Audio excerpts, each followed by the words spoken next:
Louange à Allah, le bienveillant, le bien informé, l'omniscient, le tout-puissant.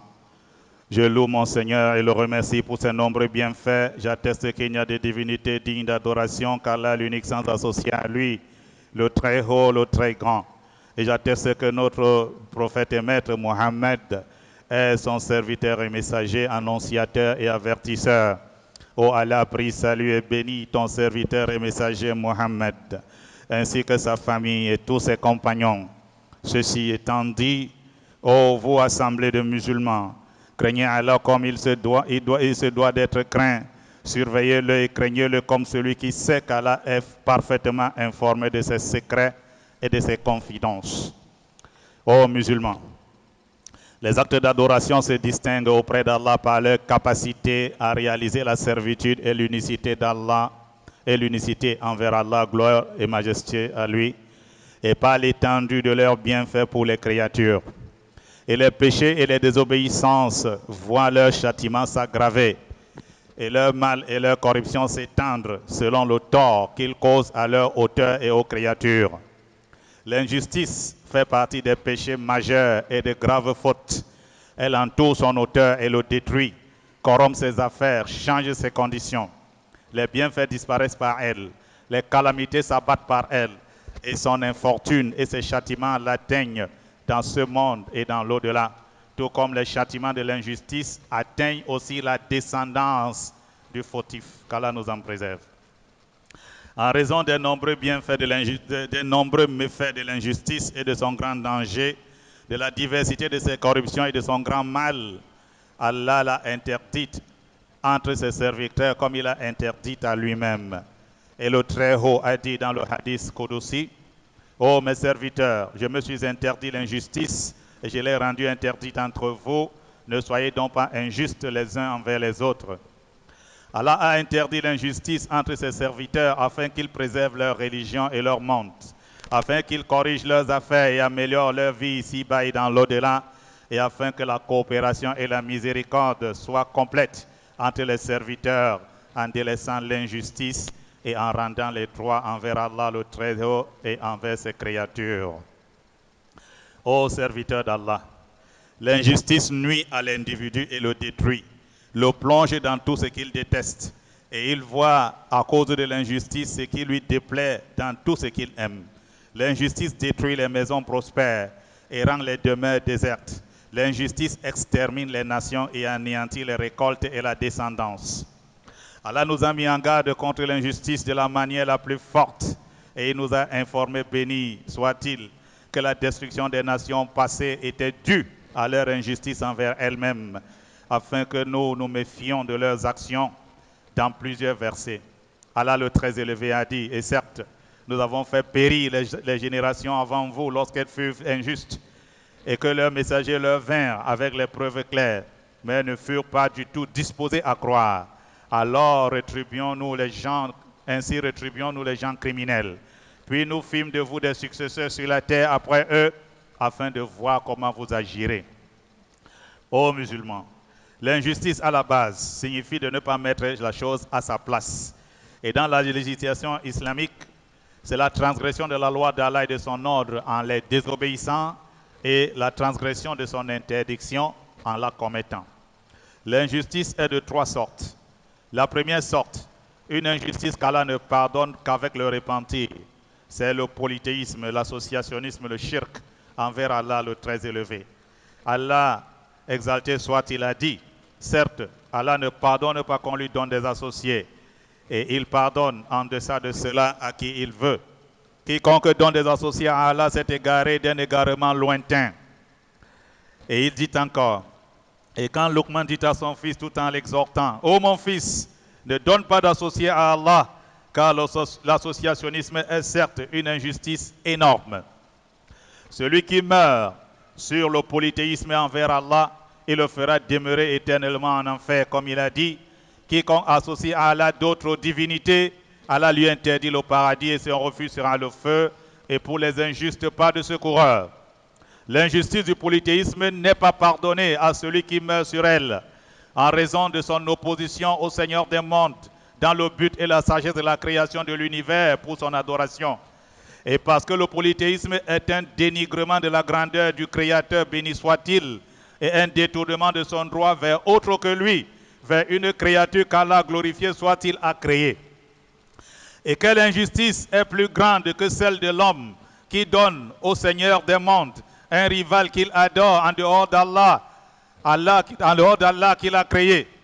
Et quel péché est plus grand que celui de l'homme qui rend une créature comme une divinité, qu'il s'agisse des hommes justes ou des êtres inanimés qui ne bougent pas, ou d'esprits démoniaques, les invoquant en dehors d'Allah, ou espérant d'eux, ou cherchant leur secours, ou les craignant comme on craint Allah, ou cherchant leur aide en quelque chose que seul Allah peut faire, ou en se remettant à eux, en leur sacrifiant des offrandes, en leur faisant des vœux, en les préparant pour son désir et sa crainte, ou leur demandant l'aide et le bien, ou leur sollicitant de repousser le mal ou le détestable. Quel péché est plus grand que ce polythéisme envers Allah, béni soit-il? Et d'après Jabir Kalalagré, le messager d'Allah sallallahu alayhi wa sallam a dit: deux choses rendent le salut et le châtiment obligatoire. Un homme dit: ô messager d'Allah, quelles sont ces deux choses qui rendent obligatoire? Il dit: celui qui meurt sans associer quoi que ce soit à Allah entrera au paradis, et celui qui meurt en associant quoi que ce soit à Allah entrera en enfer. Rapporté par l'imam Muslim. La deuxième sorte d'injustice, ce sont les péchés et les désobéissances entre le serviteur et son Seigneur, qui sont moindres que l'associationnisme, le polythéisme envers Allah, tels que la fornication ou l'adultère, la consommation d'alcool, le vol, la médisance, le mensonge, la consommation des drogues, le fait de délaisser la prière ou de ne pas jeûner pendant le ramadan sans excuse valable, ou de ne pas s'acquitter de la zakat, et bien d'autres péchés similaires, dont les faits, les conséquences ne se limitent qu'à celui qui l'a provoqué, donc à celui qui a commis ce péché. Si Allah veut, il les lui pardonnera par sa miséricorde, par sa générosité et sa grâce, ou les expiera par les épreuves et les châtiments dans ce monde, ou par le châtiment de la tombe. Le Seigneur, béni soit-il, pourra tout aussi les transcender par l'intercession du prophète sallallahu alayhi wa sallam, ou l'intercession des autres intercesseurs. Allah, gloire et majesté à lui, peut aussi châtier son auteur dans le feu à la mesure de son péché, puis il le fera entrer, puis il le fera sortir du feu et le fera entrer au paradis s'il est parmi les gens de la tawhid, parmi les gens du monothéisme. La troisième sorte d'injustice, frères et sœurs dans la foi, ce sont les injustices qui se produisent entre les créatures, concernant les droits des uns des autres sur les autres qu'ils ont transgressés, que certains d'entre eux ont pris aux autres, et ils sont tombés dans l'injustice les uns envers les autres. Ces injustices ne sont pas pardonnées par Allah, gloire et majesté à lui, sauf en restituant les droits des créatures à leurs propriétaires. Le coupable doit rendre le droit de la victime dans ce monde. Dans le hadith du prophète sallallahu alayhi wa sallam, il a dit: vous rendrez les droits avant qu'un jour ne vienne où il n'y aura ni or ni argent. Ce ne seront que les bonnes actions et les péchés. La victime recevra des bonnes actions de l'injuste. Et s'il n'y a pas de bonnes actions pour l'injuste, on prendra les péchés de la victime et on les mettra sur l'injuste, puis il sera jeté en enfer. Qu'Allah nous en préserve. Les injustices entre les serviteurs peuvent être dans le sang. Et dans le hadith du prophète sallallahu alayhi wa sallam, il dit: l'homme ne cesse d'être dans l'aisance de sa religion tant qu'il n'a pas versé le sang interdit. Il s'agit aussi de la femme. Quand on dit l'homme dans la religion d'Allah, la femme aussi est dans la loi. Et dans le hadith rapporté par l'imam Muslim dans son Sahih, le prophète sallallahu alayhi wa sallam a dit: la première chose qu'Allah, béni soit-il, jugera le jour de la résurrection sera concernant le sang. Et car le sang est d'une grande importance. Allah, exalté soit-il, dit: quiconque tue intentionnellement un croyant, sa rétribution est l'enfer, où il demeurera éternellement. Allah l'a frappé de sa colère, l'a maudit et lui a préparé un énorme châtiment. Oh, combien grand est le crime de celui qui tue des vies et verse le sang par quelque moyen que ce soit par agression, par arme, par poison, par sorcellerie, par avortement et par d'autres moyens. Tout ça, c'est des crimes.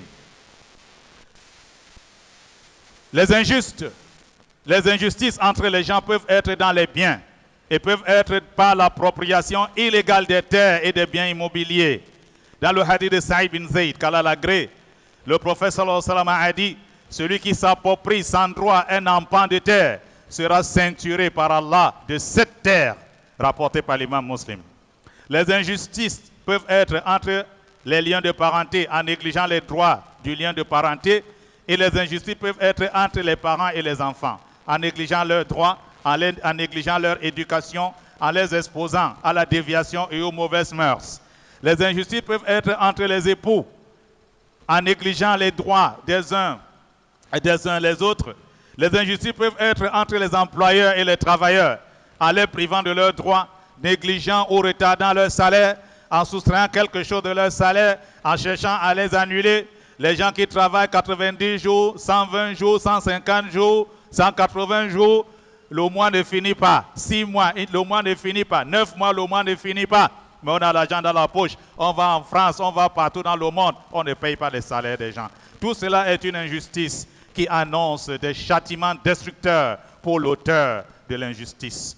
Les injustices peuvent être aussi par l'agression des droits moraux des personnes, par la médisance et la délation. Combien de fois on est en train de saquer, on est en train de détruire le nom du grand savant, Rabi bin Hadi al-Madkhali, rahimahullah. Il est mort, il ne peut plus se défendre. Laissez-le tranquille. Ce n'est pas le manhaj de Ahl-Sunnah wal Jama'a de parler en mal des gens qui sont morts. Celui qui est mort est déjà allé trouver ce qu'il a travaillé. Laissez-le tranquille là où il est. Le manhaj de Ahl-Sunnah wal Jama'a, c'est que nous ne témoignons pas du paradis pour personne dont Allah et son messager n'ont pas témoigné de son paradis. Et nous ne déclarons pas l'enfer pour personne, sauf celui que Allah et son messager ont déclaré leur enfer. Après les compagnons du prophète sallallahu alayhi wa sallam, nous avons espoir. Nous avons une bonne opinion pour celui qui fait le bien, qui est pieux, qui est vertueux, qu'Allah lui pardonnera et lui fera entrer dans son paradis. Et nous avons peur pour celui qui est malfaisant. Celui qui commet des péchés, on a peur pour lui, qu'Allah le punisse. Voilà donc l'aqida de Ahl-Sunnah wal Jama'a. Nous ne décrétons pas que celui-ci est au paradis, l'autre est en enfer. Quelles que soient ses œuvres. Quelles que soient les bonnes œuvres de quelqu'un, on ne décrète pas qu'il est au paradis. Quelles que soient les mauvaises œuvres de quelqu'un, on ne décrète pas qu'il est en enfer. Qu'Allah subhanahu wa ta'ala nous guide et nous aide. C'est de l'injustice dans les droits moraux. Même après la mort, laissez les morts tranquilles. Faisez-leur plutôt la dua. C'est ce qui est bon pour eux. Sauf celui qui est mort dans la mécréance claire et que nous sommes sûrs que celui-là, il est mort dans la mécréance. Celui-là, il n'y a aucun doute sur sa situation. Allah subhanahu wa ta'ala nous guide et nous aide. Allahumma salli ala Muhammad wa ala ali Muhammad kama sallaita ala Ibrahim wa ala ali Ibrahim innaka Hamidum Majid wa barik ala Muhammadin wa ala ali Muhammad kama barakta ala Ibrahim wa ala ali Ibrahim innaka Hamidum Majid. اللهم ارض عن الخلفاء الراشدين وعن الصحابة أجمعين وعن والتابعين لهم بإحسان إلى يوم الدين وعنا معهم بمنك وكرمك ورحمتك يا أرحم الراحمين. اللهم أعز الإسلام والمسلمين. اللهم أعز الإسلام والمسلمين وأذل الشرك والمشركين والكفر والكافرين ودمر أعداءك أعداء الدين. اللهم انصر دينك وكتابك وسنة نبيك محمد صلى الله عليه وسلم وعبادك الصالحين. اللهم ألف بين قلوب المسلمين وأصلح ذات بينهم واهدهم سبل السلام وأخرجهم من الظلمات إلى النور وانصرهم على عدوك وعدوهم يا رب العالمين. اللهم فرج هم المعمومين من المسلمين ونفذ كرب المكروبين وارفع عنهم الشدائد يا رب العالمين. اللهم اجعل بلدنا آمنا مطمئنا وسخاء وسائر بلاد المسلمين وأصلح اللهم علماءنا وولاة أمورنا يا رب العالمين. ربنا تقبل منا إنك أنت السميع العليم وتب علينا إنك أنت التواب الرحيم واغفر لنا ولوالدينا ولوالديهم ولجميع المسلمين الأحياء منه والميتين برحمتك يا أرحم الراحمين. ربنا آتنا في الدنيا حسنة وفي الآخرة حسنة وقنا عذاب النار. سبحان ربك رب العزة عما يصفون وسلام على المرسلين والحمد لله رب العالمين. وقوموا إلى صلاتكم يرحمكم الله.